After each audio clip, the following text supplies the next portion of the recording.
Hey Fanatics, DJ Bricks here, back for another review, and today I have a review on Lego SpiderMan 2022 set, set number 76219. It is the Spider-Man and Green Goblin mech battle. Comes with 296 pieces. Recommended building ages are 7+, and here in America, it retails for about $20, and this mech battle set is primarily based off the upcoming Marvel Mech Strike comic series, Monster Hunters, where different heroes and villains have like mechs with monstrous features, so that is pretty cool,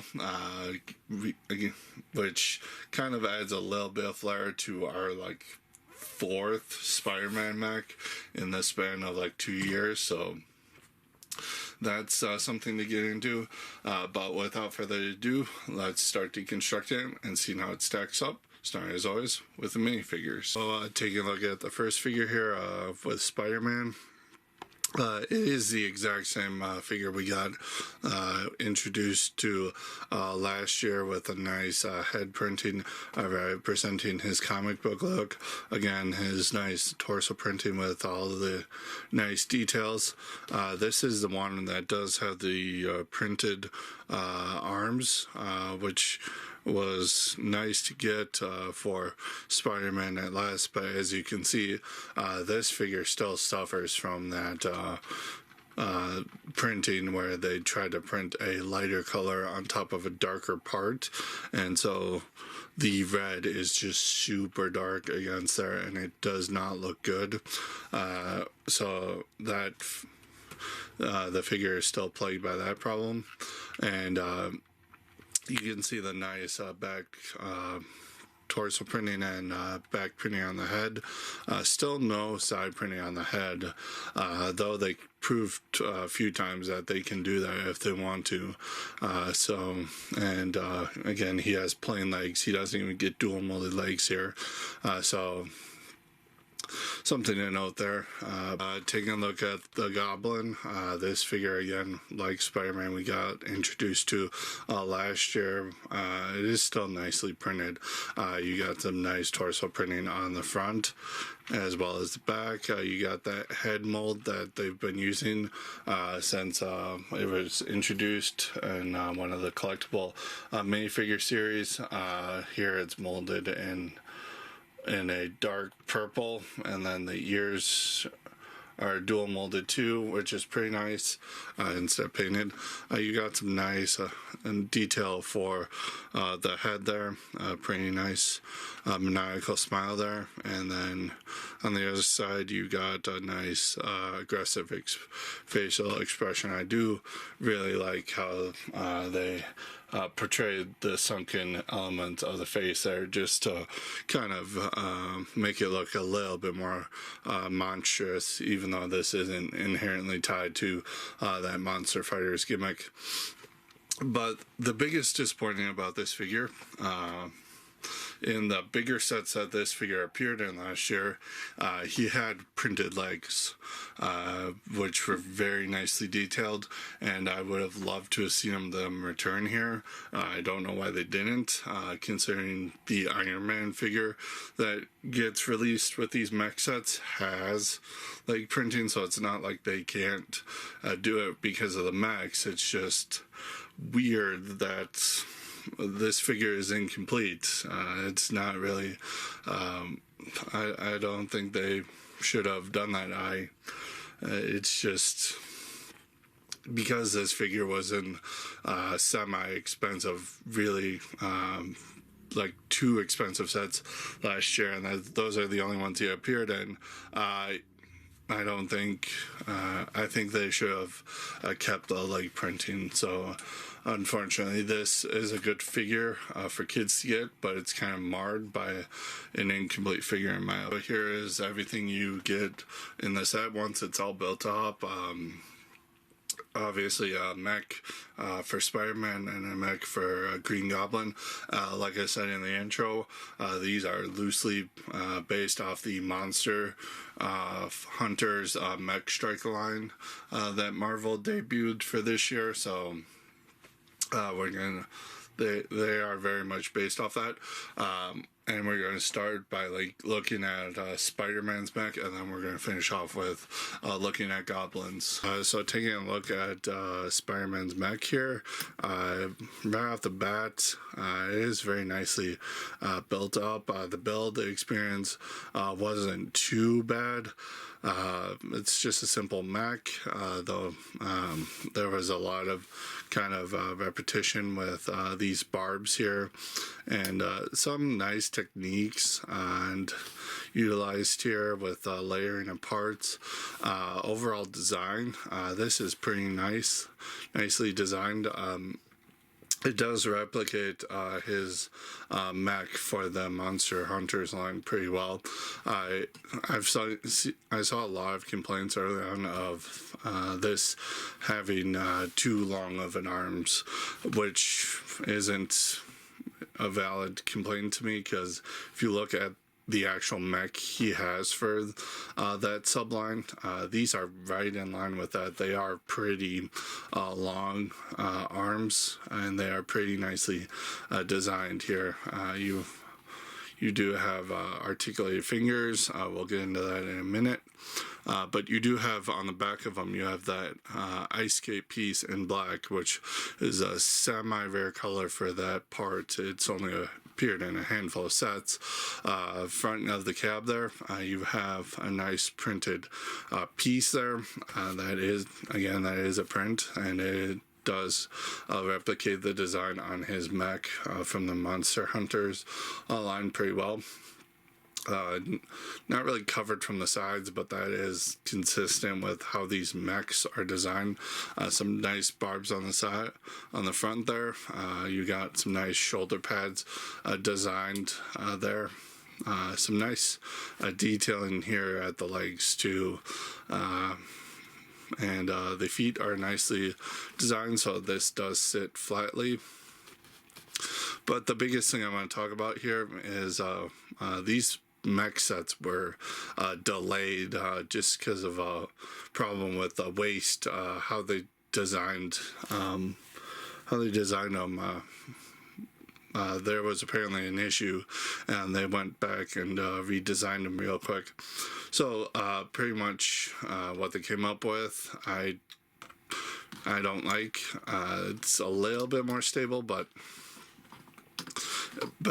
in a neutral stance, one foot is ahead of the other, just how they built the ball joints stacked one on top of each other. So they're just a little slightly forward facing one over the other when you have this in a neutral position.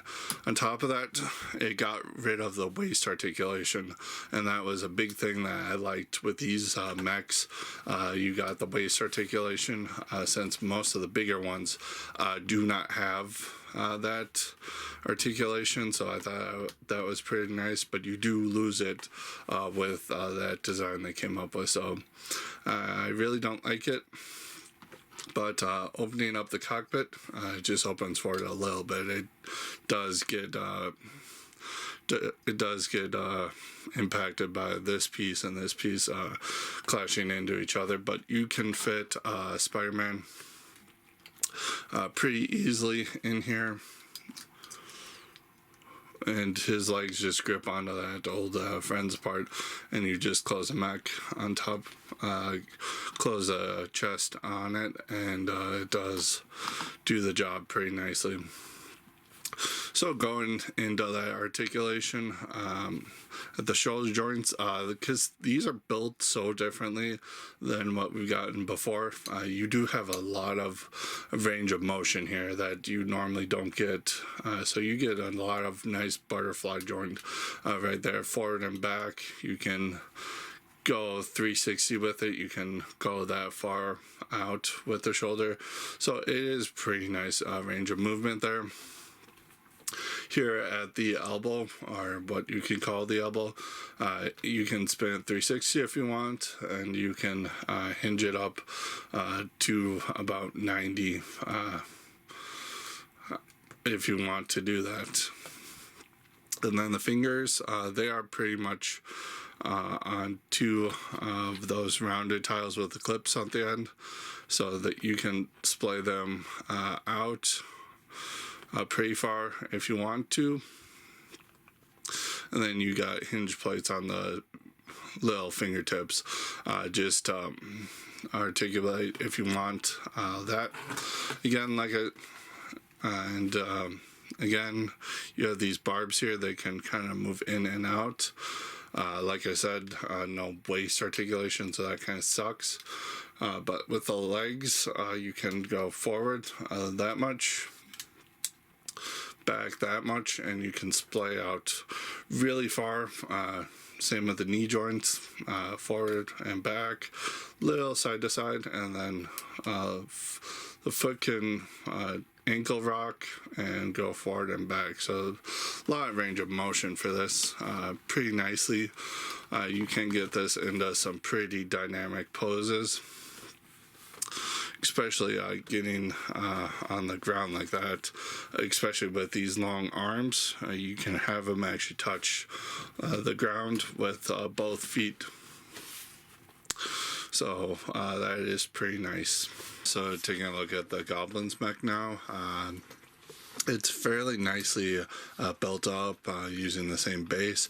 They use a smattering of colors, just largely purple, and then interestingly enough, three shades of green. You got regular green here, you got the bright green, which kind of grassy color, and then you have the lime green mixed in there as well. That is actually accurate to the Monster Hunters version of Goblin's mech thing. His skin in that is just parts of it that are showing are that bright green color, so that is pretty accurate. You have some nice sloping used here. Build wise, again, very symmetrical, but pretty nicely done. You have some nice shoulder pad detail up here with part usage, and with some parts there in purple that have never been done before. Flipping this around so you can see it from the back, like all mechs, it doesn't really look particularly good from the back, except for like the legs, where they actually put some detail back there. You have that thing with the hands where they had to use this axle wheel part just to attach the thumb, but they leave it uncovered just on this side. It always looks bad to me, like it's unfinished, but they do that so they can easily reuse the part and keep the part coat down. Though here, I think they should have made an extra finger on both sides just to capture that more monstrous appearance. And then this thing up here is meant to elongate the Goblin's little hat thing, the tail of the hat, when he's in there. So you can hinge that up and down and rotate it any which way you want. It does, both those colors are new in purple for that. And getting into the cockpit there, you have a printed piece representing the design on his chest from the Monster Hunters line. Some nice tiled work done here for the back of the compartment there. Again, little seat there. Just puts Goblin in there, and you can close that up. And like I said, this little hinge part, as you can see, is kind of meant to, from certain angles, look like his hat is elongated more than it normally is, to capture a little bit more monstrous effect. You got his legs here are the smaller type that was introduced with the Miles Mech. It does work here, and they did use some slopes to get some pointed feet. You have that same issue with the legs here that I got in with the SpiderMan Mech. And then up top here you got stud shooters, which is pretty nice. Integrated here. They fire off pretty nicely.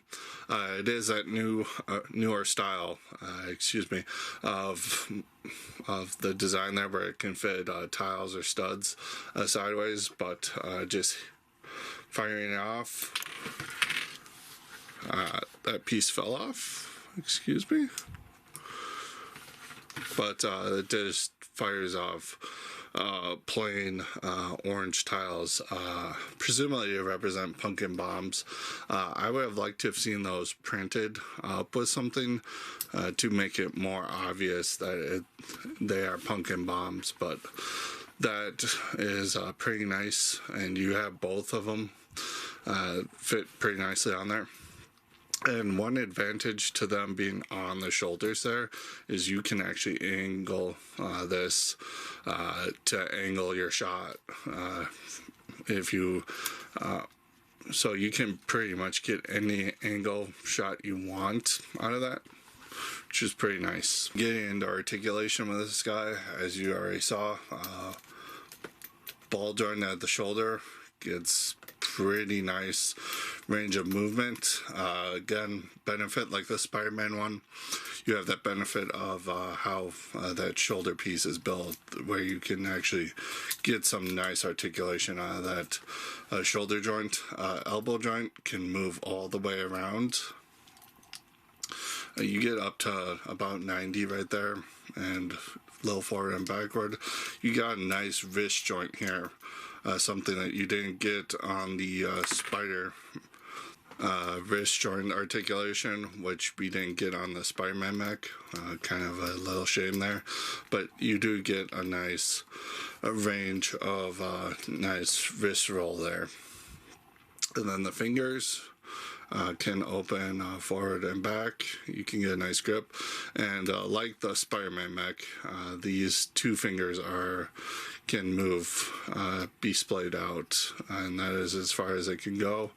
But it is nice articulation to put on finger joints there. Then again, no waist articulation with that newer style build that they came up with, but you can get the leg out that far, and it can go that far forward and that far back. And knee joint, you can pretty much go 90 backwards. It just hits the back of the knee there, but you can get forward pretty much. And then, yeah, nice swivel on the foot, and nice forward and back, but you get a little rocker from the angle. So it's very nicely done. It does represent how Goblin looks in the Monster Hunters Mech. It's just, I don't think they went full blown with that monster aesthetic here. It just replicates like the basics of that design there. We're looking at the extra pieces you get. You do get, of course, 2 extra orange tiles relegated for extra ammo for the stud shooters. You do get an extra trigger. Other thing to note here is you get an extra one of the black colored for the ice skate piece. Pretty rare for that color gun. And a couple of the extra barbs, but that's about it. So taking a quick look at the instruction booklets of this set, there's 2 separate ones.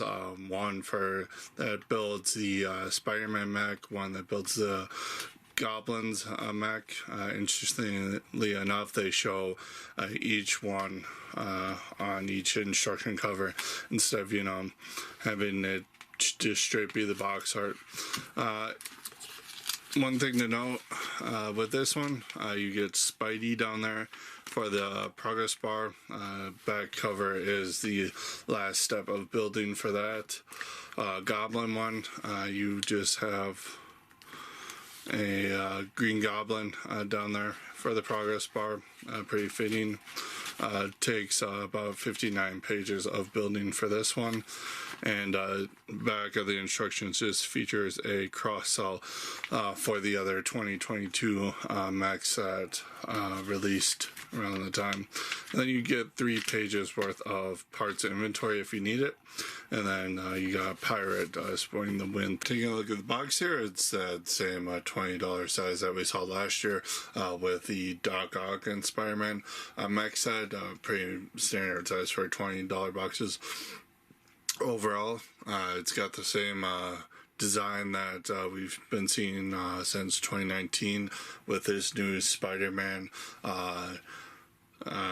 that Spider-Man design, though it incorporates the border of the Lego comic panels with various characters that got introduced last year.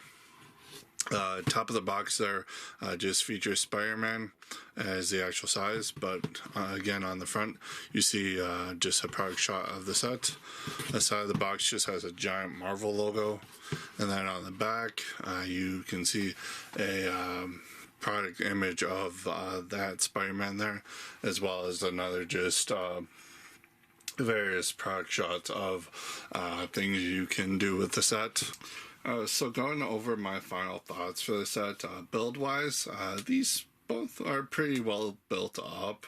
It's just with that issue they had that got pointed out early on in the year that caused these sets to be delayed, that little waste problem build, how they decided to fix it, while it does work, it removes the waist articulation, which I really liked about these mechs. You get that waist swivel, get them into more dynamic poses.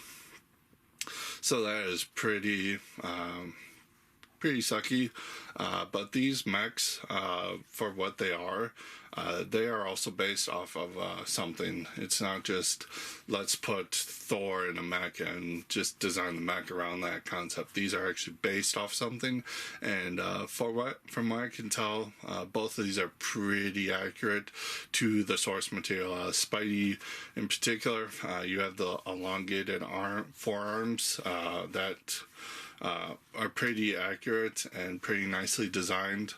Goblin's mech, it really uses different shades of green there. I really appreciate the little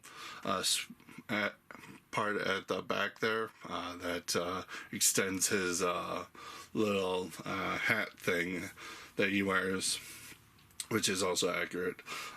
Unfortunately, some of that accuracy, particularly with the Spider-Man mech, leads to a little less desirable articulation. I mean, I do like the fact that the fingers are articulated. You can splay them out, you can hinge them back and forth, but you are missing that wrist joint as a result that the Goblin Mech does have. So, not a fault on the actual design, but that design did limit something. And again, like I brought up, that waist articulation being gone also kind of just doesn't really work for me. Though they did make an improvement with how those shoulders are built. You get a lot of range of movement unhindered with those, so you can get some nice movement at the shoulders, so that is pretty good. Quality, going into the minifigures, excuse me there, both are great. Both are what you expect them to be, aside from Goblin. Goblin does miss the leg printing of that version that's in the bigger set, so I feel like that was kind of a downgrade and kind of not needed. I think they could have easily just included the printed legs with him, so that is not cool with me. And just getting into Spidey with the quality control, again, I seem to have kind of bad luck here, but the quality on his arms continue to be a problem for the printed arms that they give Spidey. So there's that. And then price $20 for this. It's the price of 2 mechs if you put them together. I said this with Doc Ock, a review a while back. That is perfectly priced for this. Again, each mech on their own costs like $10, so 2 of them together does equal that price, and it is well worth it. Pretty nicely done. So overall, this set does get an 8 out of 10 for me. I do like it. I do recommend picking it up for kids who may like the mech sets. Adults, you get some nice parts. They're nice parts packs, and yeah, it's just an overall nice set to get.